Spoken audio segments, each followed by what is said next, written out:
வீசுது. உங்கள் சத்யாவில் குளு குளு ஏசி ஆஃபர். சத்யா. ஒரு நிமிஷம்.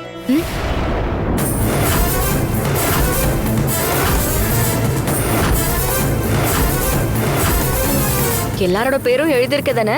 இதுல என்ன சந்தேகம்? வேணும்னா பேப்பரை பிரிச்சு பாரு. ஓ மேல எனக்கு நம்பிக்கை இருக்கு. ஆனா அவ பேரு கனகான தானே எழுதிருக்க? ஏய், நான் ஒன்னும் கனகா இல்ல, நான் துர்கா. நீ துர்கானா? அப்ப நான் யாரு? ஐயோ, உங்களோட வழக்கமான சண்டைய கொஞ்சம் நிறுத்துங்க. ஒரு நல்லது நடந்தா உங்களுக்கு பொறுக்காதே. உங்க சண்டைய அப்புறம் வச்சுக்கோங்க.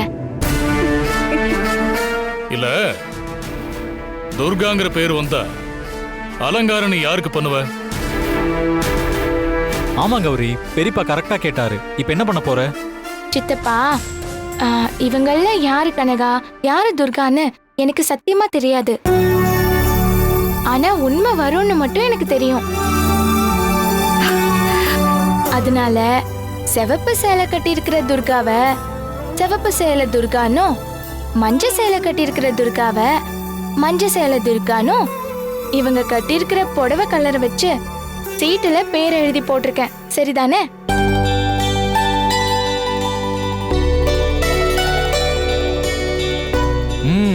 Better idea.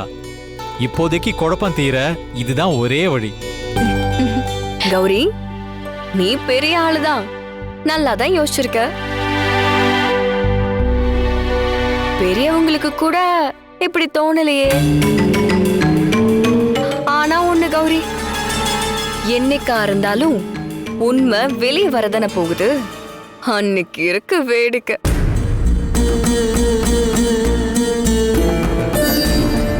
குளு குளுன்னு காத்து வீசுது. உங்கள் சத்யாவில் குளு குளு ஏசி ஆஃபர். சத்யா.